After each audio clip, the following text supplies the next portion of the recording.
Hello, and welcome to the session titled Biosecurity Policy in the Age of AGI Risk by David Manheim. I'm Sofia Labadeva, and I'll be the MC for this session. Following David's talk, we'll move into a live Q&A session where David will respond to your questions. You can submit questions through the SwapCard live discussion feature. And then, after 45 minutes, we'll bring the session to an end. But now, I would like to introduce the speaker for the session. David Manheim is a senior policy advisor for Guarding Against Pandemics and founding director of a new Israeli nonprofit, the Association for Long-Term Existence and Resilience, ALTA. He's focused on understanding and mitigating global catastrophic and existential risks. David is also currently an advisor to several organizations, including PIBS AI, the Effective Institution Project, and One Day Sooner, and a visiting researcher at the Technicron.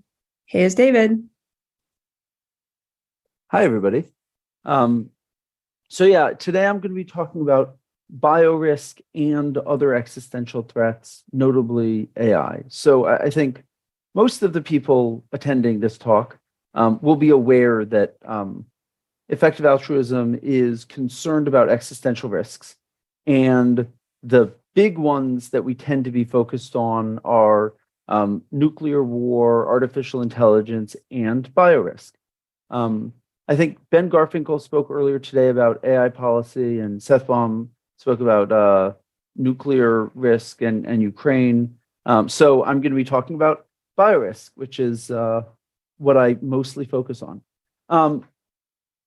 As a little bit of kind of a note about what we mean by biorisk, COVID-19 was a horrific and tragic event that was very small compared to the types of events that we're most concerned about. So infectious diseases can be much worse than that. And we have historical evidence of much worse diseases. And we also have the much more concerning possibility that engineered pandemics could be significantly worse than that. That is, somebody could intentionally create a pathogen that is supposed to be lethal or otherwise civilization ending. And this is not the same as, for instance, we've talked a lot about gain of function research, where people are doing dangerous and mostly unjustifiable research in making pathogens more dangerous. And that is worrying, and it's bad, and it's not likely to cause an existential catastrophe directly. It's just not intentionally optimizing for the most dangerous things. The most worrying things that people can do, thankfully, are not yet possible. And there are a lot of reasons for this. But the key one is that we don't know how to yet. So artificial intelligence ends up being relevant to this. That is, people could use artificial intelligence systems to make pathogens more worrying. There was a paper earlier this year by Fabio Urbina, Filippo Lensos, and others, dual use of artificial intelligence-powered drug discovery in Nature. And what the paper showed was that drug discovery machine learning systems have a component that looks for toxicity so that they can find new drugs that are not toxic. And it turns out that if you build a machine learning system to make something not toxic, you can use that same machine learning system, except instead of minimizing toxicity, you maximize it. And this ends up finding a tremendous number of known chemical weapons and other substances that are not known chemical weapons, but seem like they could be.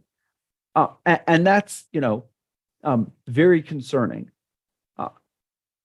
In the paper, they said, it never occurred to us that this is the type of thing somebody might do.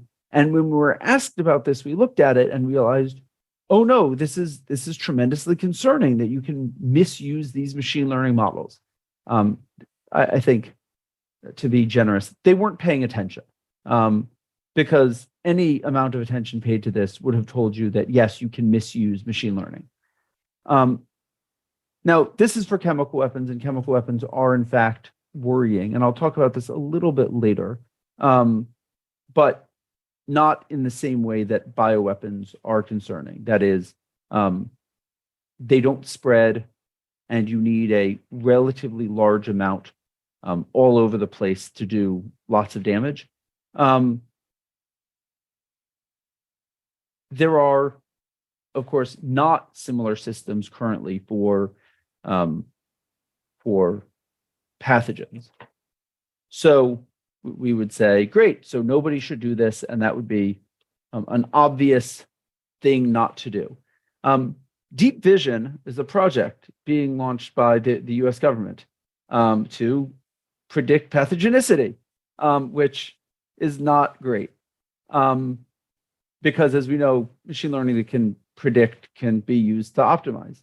So the plan for Deep Vision is bad in many ways. Go to places that humans do not currently interface with wildlife, and start, digging into bat caves and trying to get samples of pathogens that do not yet come out of bat caves, and then publish all of the data, because the assumption is that we should be publishing everything, because they couldn't think of any reason that somebody might misuse information like this. It's a very worrying thing. But one of the most worrying pieces is if you build a data set of pathogens, and even worse, if you actually build machine learning models to predict which of them is most likely to be able to infect humans, and which of them are the most dangerous, then that can be misused. So this is talking about narrow artificial intelligence. Artificial intelligence is probably generous. This is machine learning. These are things that people build models for things like this already, and it does not require the type of AI that we're most concerned about from an AI risk perspective. Obviously, other relationships between technologies are possible and complex, and relationships between different sources of existential risk are possible. So, biological warfare could lead to nuclear warfare, or nuclear weapons usage could reduce the strength of norms against using this class of weapons. So, we're really hoping that yet another reason to be unhappy with the idea that Putin might use nukes in Ukraine. But chemical weapons are also relevant for this. To the extent that people violate the norms against use of chemical weapons, it slightly weakens norms against use of other chemical, biological, radiological, and nuclear weapons. So these are all kind of intertwined in the public's mind, and therefore worrying. But there's also the relationship with AI, which is destabilizing in very different ways. So Holden talks about positive process for automating scientific and technological advancement. So it might be that AI would accelerate our understanding of biology in general. And before we say, and all AI is bad, it's not. The trajectory here is a little bit unclear. So I'm going to talk a little bit about something called offense-defense balance. So in World War II, there were a bunch of mathematicians at the Rand Corporation, where I went to grad school.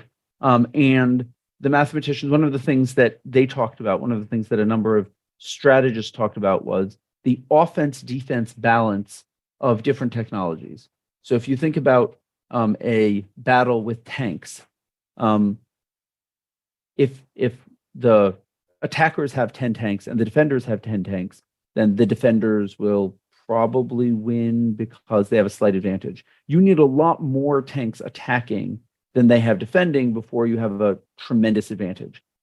That's different than, for instance, nuclear weapons, where whoever is attacking with nuclear weapons will have a decisive advantage. They cannot be used for defense. So there's a very strong offensive advantage for some technologies like nuclear weapons. It seems like there's a pretty clear offensive advantage for biological weapons, but I think that that's a little bit less clear. For kind of to dig into this a little bit more, biorisk is different than many other types of military technology because it turns out that there's a tremendous amount being invested in defense already. That is the entire public health system of many countries, the entire, as we saw during COVID-19, there were a tremendous number of people who could be mobilized to do something that was helpful for defense against the disease. It's, even if bioweapons were moderately or strongly offense dominant, we actually have a tremendous amount of resources being poured into defense already. And most of the groups that would want to use biological weapons would not have, hundreds of billions of dollars to pour into it, which is the scale of resources that we could see put into defense. There's also a lot of questions about what biotech looks like in several decades. So we could imagine that we end up with very effective, very comfortable, non-intrusive masks, 222 nanometer LEDs in all of our light bulbs that kill all the pathogens. A number of technologies that just kind of stop infectious diseases. And if you have technologies that just stop all the infectious diseases, then biorisk is actually much, much less concerning. You could have this turn out to be very defense dominant in the medium term, which means that scientific advancement via machine learning, via AI, could actually reduce biorisk anywhere between, somewhat and greatly.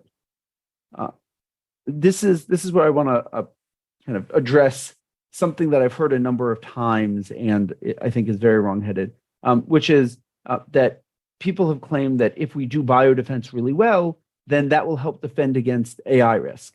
And all of the AI risk people will say that that's not how that works at all. And the reason why is if you manage to defend against an AI building bioweapons, and that's what's stopping the AI, then you have an AI that's already trying to kill people. So you've already lost. You have failed at preventing AI risk before you get to this point, and we are already in tremendous amounts of trouble, and having really good masks is not what's going to help us. So bio defense is not going to help us with to defend against AI. Does biopolicy or biorisk defense help us at all, or what does it help us with? So I think there are a couple of pieces here. The first one is the movement to restrict dangerous biological research is not closely connected with, but at least parallel to the movement to consider banning, for instance, lethal autonomous drones. So there are some places where policy related to biorisk is perhaps useful as a practice run for doing things in AI. I think a number of people had talked about COVID as a practice run for responding to AI risk, and I think that that's reasonable. I think that people have declared defeat. They've said, we haven't actually managed to get it. There were a lot of things that we wanted to do to stop future infectious diseases, and we haven't gotten any of them to happen. We haven't gotten the billions of dollars that we needed to prevent future pandemics passed in U.S. Congress. We haven't gotten an international pandemic treaty that's going to stop people from doing bad things in the future, or help countries coordinate. We have not managed to even get kind of COVID policy. We lost against COVID. If that wasn't clear, we managed to eke out a kind of. We didn't lose badly, but people still get COVID. So we did not win this one. And if this is our practice run for AI risk, then we're in trouble. I think that's too pessimistic for a couple of reasons. I think the first thing to note is that we're kind of just starting out in EA as a whole, and biorisk people are kind of just starting out, both in terms of EA investment in the space, and also in terms of the speed at which policy decision making happens. We did not have everything in place to respond to COVID, to take advantage of the policy window created by COVID, unfortunately. And I think that we're starting to look at how we can do something better for AI. I think the other thing to note is governments are very large organizations, and large organizations react slowly. So slowly, in fact, that a lot of the reaction to COVID hasn't actually gotten off the ground yet, which is a little bit weird given that we're declaring victory. But I think that what we're seeing is that planning in advance and laying the groundwork is particularly important. And I think that that's where we're learning things about what we need to be doing for AI risk that I think will be at least helpful. The last thing I think that we learned something from is how to operate in a crisis. And I think that we learned a lot from COVID. EA as a community learned a lot from COVID. I think there were a lot of things that were very helpful, many of which could have been more helpful if we were better able to utilize them. I think that we're seeing kind of similar things with Ukraine, where we're trying to figure out how does EA as a movement respond. So I think that these are things that we're learning. So I certainly don't think that there's any unqualified successes here, but I do think that there's a relationship that we should be paying attention to between biorisk and biorisk response, and AI risk and AI risk response. And I think that hopefully that's something that teaches us a little bit about how we can do a better job, both to mitigate future biorisk and to help mitigate AI risk in the future. So hopefully this was useful and interesting, and I'd be happy to take questions. Yeah, this is just a reminder for people to kind of like send some questions in the chat. This is your time to send your questions. And while we wait for questions to come in, I think that like you've already kind of covered this, but I want to just check in. Is there any developments that you're like excited about in the field? Maybe you can rephrase that question to something that you're actually really wary about. But yeah. Yeah, so I think that there are a lot of things that I'm very excited about in terms of movement to reduce future biorisk. I think that I mentioned 222 nanometer light. I think that we figured out that there is a frequency of light that might actually be completely safe for humans and also kills pathogens. And there are a bunch of technical questions and a bunch of other types of questions about what it is that we would need to do to actually use that. But I think that there are some, useful things there. I think that we're also getting a lot of, I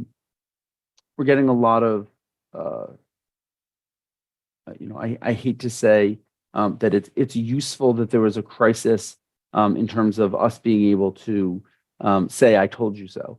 But I think that, the precipice was written, and everybody was saying, oh, right, like, yeah, I guess there is this thing, like sometimes bad things happen and we should be paying attention to them. And I believe Will McCaskill had been meeting with the head of a country. I don't remember. I want to say Scotland, but I could be misremembering. In 2017, 2018, and they asked, like, what's one thing you think we should do? And he said, we should be paying attention to pandemic risk. And they said, oh, haha, that's very, but it turns out that we were, he was, EA as a whole was exactly right about this. And I think that that's hopeful in terms of allowing us to respond better. And I think that it's very likely that the fact that COVID was a disaster means that we are on higher alert and will be better able to respond to things in the near term than we would have been without it, which doesn't mean that we will be tremendously successful, but I think it does mean something about how successful we might be given the counterfactual of not having this. Yeah, no, it makes a lot of sense. And I think it was Nicola Sturgeon, but I could be wrong, that he met with. Yeah. That sounds right. The next question that we have is, how far are the most people most concerned about biorisk from the people making policy decisions? Is it mostly a collection of people lobbying, or are there biorisk aligned people in key decision-making positions within governments? There are definitely key biorisk aligned people in decision-making positions within governments. I think the people, so I'll just mention Rick Bright is not an EA, is not particularly interested in existential risks per se, and has a tremendous amount of influence and has been pushing exactly the same set of policies that all of the EAs have been pushing. And he's outside of government. We have people may know that Jason Matheny is at least somewhat aligned with the EA movement and was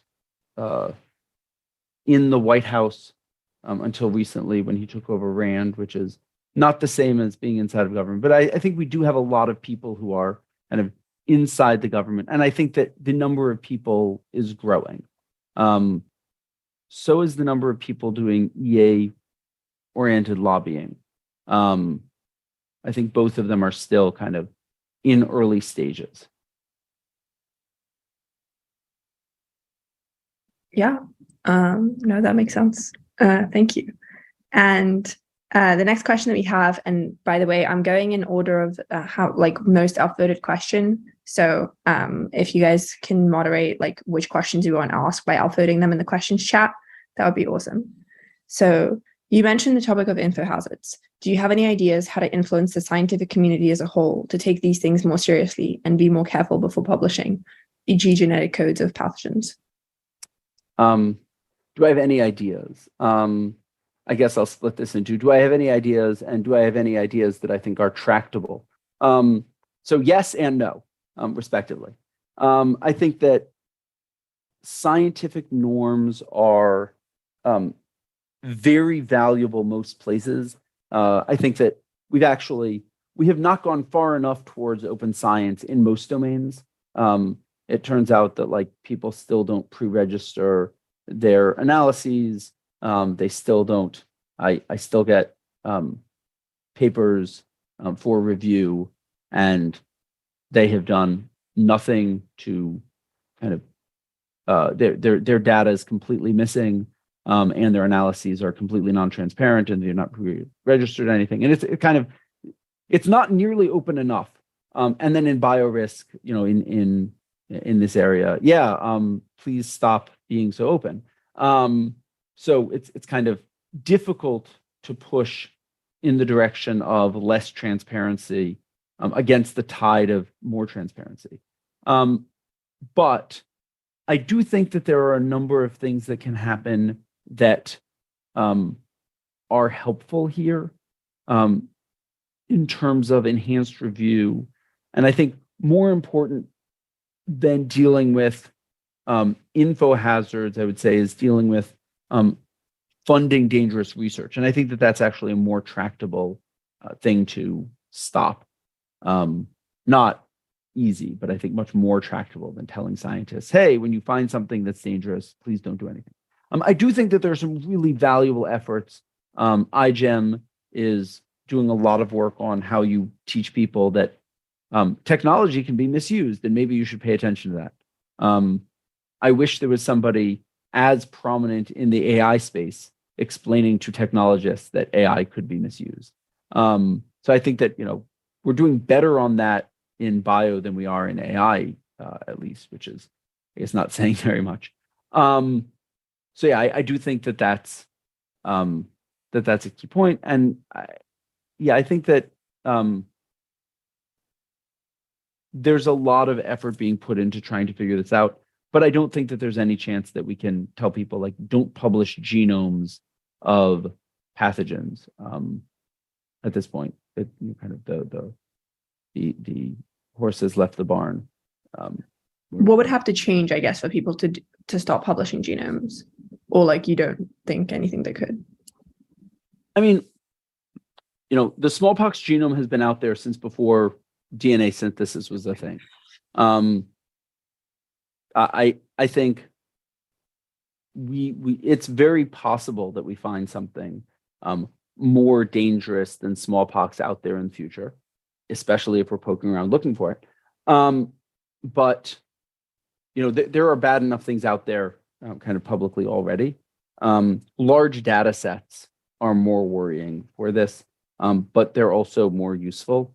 I'm a little bit uncertain about where the balance is between wanting biotech to get better and stop things versus wanting biotech to slow down and not provide tools to do dangerous things. I do think that there's on that, like, we should stop publishing these things. I don't know what we could do to convince people of that. Mm-hmm. No, that makes sense. Okay. Our next question is, and I'm going to send you a link for it because it has a link in the question. I see that. Great. So what's your take, if you have one, on Nate Saw's warning shots probably won't matter for AI, given the lack of positive research to COVID? The lack of positive reaction to COVID to prepare for future biothreats. Yeah, I think that's a good question, important question. Ian David Moss had sent me this and said, do you want to comment on this? And I was busy. But I think that that there are some things here that I just disagree with. I think that, as I said before, governments are slow at responding. And I think that the expectation is that we would have fixed this already. And obviously we haven't, but I don't think that that's the same as saying, and therefore he said, despite valiant effort, we've been able to do approximately nothing. And this is like somebody saying, we're trying to steer this rocket and we can't get it to change direction. And you're like, yes, that takes a lot of time and a lot of delta V. You can't just expect it to turn around. And yes, the government does continue to fund research that's making things worse, but I don't. But there's also a really big push when gain of function research comes out, as happened this past week. A lot of very senior people said, yeah, we've been doing this, and maybe this isn't actually so dangerous itself, but come on, what the hell? People, like, stop doing this. And I think that really is a change, and I think that the change is slow. On the other hand, I think that Nate is right that this probably isn't fast enough to respond to AGI warning shots. But I also think that we'll have a lot of things happening well before AGI. This is a question about AI trajectories, and it's deeply debated. And I certainly don't have tremendously more insight than all of the different people who have been discussing this extensively, I guess, including myself. So that have said, we're very uncertain. But I think that unless AI timelines are very, very short, we will get, the equivalent of many, many, many fire alarms before we end up with the nuclear blast of AGI. So yeah, I think that we'll have lots of warning. Of course, humanity has a very mixed record of responding to warnings. We did manage to ban CFCs. The hole in the ozone layer is rapidly shrinking and mostly gone. So like we did that correctly. People still hate to hear this because, in fact, many, many, many people will die because of climate change. But humanity has started getting its act together to respond, and it's not neglected anymore. And I think we'll be okay as a race, even if, again, many, many people are killed by the impacts of climate change. So I think we have responded in some cases. Will AI be? Will we respond soon enough? I think we're more likely. This has more to do in my mind with the trajectory of AI than it does with the ability for us to move faster in changing governments' minds. And just as an aside, and every policy intervention in the world will not help if we fundamentally still have no idea how to make AI safe. We need to make steps. I'm less pessimistic. I'm much, much less pessimistic than Eliezer. Not to say I think that we've got this one, but I think that we need to have made significant strides on the technical front, because without that, all of the policy work is going to be reduced to how much slower can we make something that I don't think we can stop. Yeah, no, that makes sense. The next question that we have is on the topic of state use of bioweapons. How does the fact that these weapons might be difficult to attribute to a particular actor affect the offense-defense dynamic? Yeah, that's an interesting question. So first of all, they're not impossible to attribute. There's been some work on attribution in bio that I think will be very important. There's also the kind of much simpler response, which is that the things that we can do to attribute attacks are not limited to figuring out technically what it is that caused it. They can be kind of the dumb things, like when we figured out who had used toxins to poison people, to poison former Russian agents in the middle of the UK, and that is they were former Russian agents. So 3 guesses as to who it is was interested in doing this, and also we got video of the people who did it, so we figured it out. It seems very unlikely that somebody could use bioweapons in a way that didn't leave any other kind of traces. So I don't think that they're actually so difficult to attribute.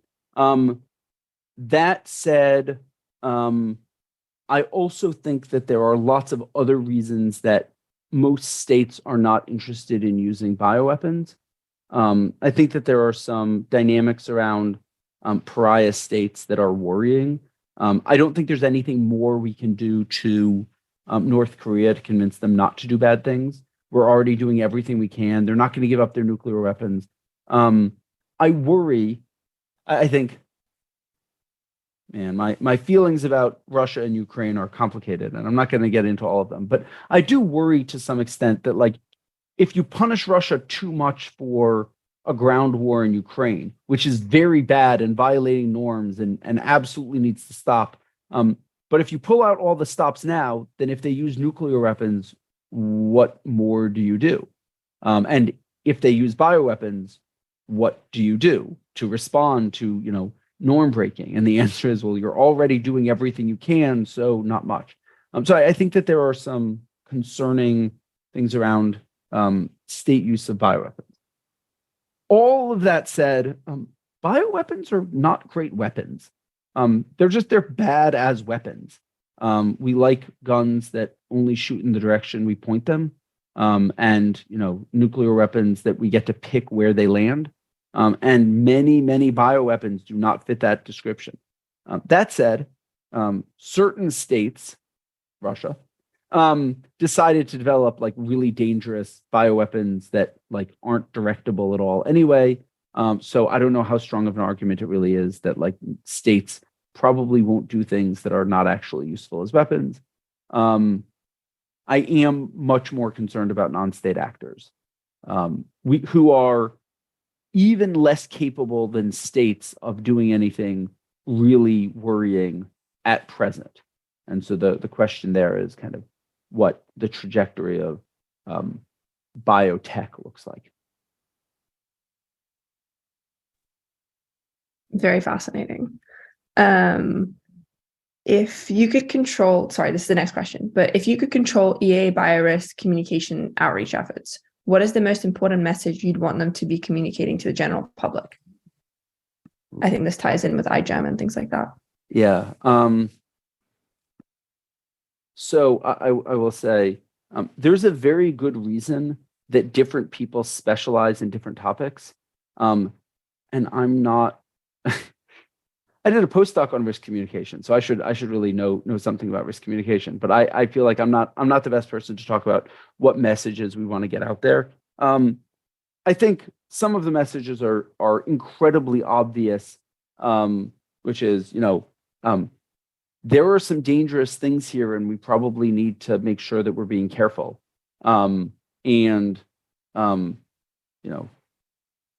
Science is very beneficial the vast majority of the time, but that doesn't mean that every time a scientist says, "Hey, let's go do something," it's a good idea.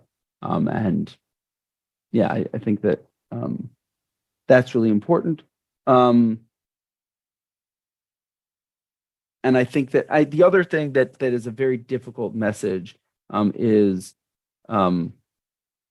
there are a lot of places where we really need to stop competing against our adversaries. The future is a co-op game. If we play it as if it's zero sum, we're going to do worse. If we play it as we currently are as a negative sum game, we're going to do even worse than that.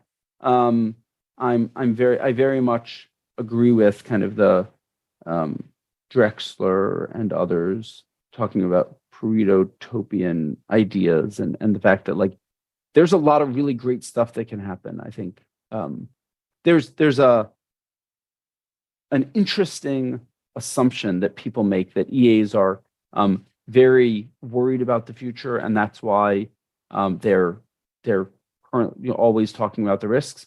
And I think it's interesting because people who are who don't have any hope that the future is much better than the present don't actually care much about the future. Most EAs are actually kind of utopian about what it is the future could look like and think that things could get much, much better. And that's why they're kind of really interested in making sure it ends up that way. But yeah, I think that's not really a message about biorisk specifically. Do you have an example of like something that people could be working together on as opposed to kind of like a negative sum game? I mean, that's related to biorisk. We coordinated a little bit in responding to COVID. We could have coordinated a lot or even like a really lot and actually stopped COVID. But that would require a level of coordination that I think countries are not set up to be able to do. To the extent that we're better at coordinating And I think, even at a much, much smaller level, most of the discussion about COVID was, well, if it's gonna spread anyway, then why am I going to wear a mask? Because nobody else is cooperating. People really don't do good at cooperative interaction without kind of more pushing and more structure. So yeah, I've been thinking a lot about kind of cooperation in general, and I think everybody knows cooperation is good, but also no, seriously, it matters and it's really, really good, and like we need to do more of it. I there are lots of examples from coordinating on international taxes to coordinating on biorisk to coordinating on nuclear weapon stockpile reduction to coordinating on international inspections for bioweapons to actually responding when Syria uses chemical weapons to, like there are lots of things that like we just need to coordinate better about as humanity. Yeah. Great. Yeah, thank you. And I think this is like, since we're fairly short on time, we're going to do one more question. And this is a question that asks, there is a lot of work now going into addressing conventional pandemics, which converges to some extent with preventing catastrophic biorisks. What type of work is currently still the most neglected in preventing such biorisks? In preventing, I guess, the catastrophic biorisks. Yeah. Yeah. So I think that there's, it's always worrying when conveniently all the things that work for the thing that you're most concerned about also are great for the thing everybody else is concerned about. But I think in a lot of places in biorisk, that's just true. I think the one place where there's a real significant divergence between the two is things like deep vision, where people say research into the next natural pandemic is, just great. And like, even if it's incredibly unlikely to pan out, like we should just be doing as much research as we can on figuring out what the next thing is.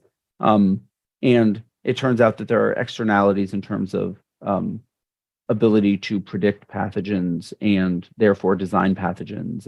And so there are pieces where there's a push in the opposite direction, which doesn't make them neglected. It makes them not tractable, I guess. I mean, to the extent the ITN framework is like the best way to capture this.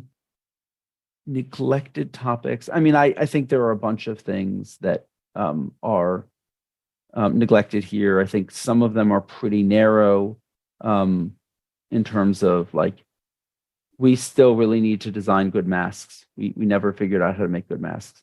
And 222 nanometer light and actually figuring out how to do indoor air generally better. And but I think all of those are kind of, they're neglected, which is why EAs are working on them, but EAs are in fact like really taking up the banner and pushing on all of them. I don't, if there was anything I thought was super neglected, I'd be yelling at Andrew Snyder-Beatty to put money into it. And if I convinced him, he would. But I don't know of anything that's kind of neglected that we could just be doing, other than the things that kind of many posts on the EA forum have said we should be doing. Yeah, I think that makes sense. We have around a minute left. Maybe if you just want to, yeah. Yeah, the last question on AI trying to create a biological pathogen.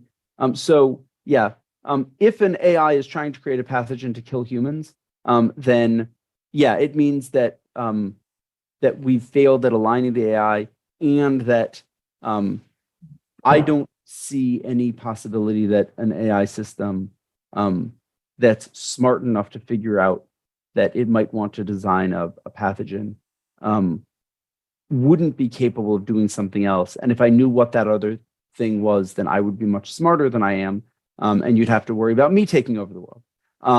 So I don't know what it is, but yeah, if stopping biorisk stops an AI, then it's not a very general artificial intelligence, if that makes sense.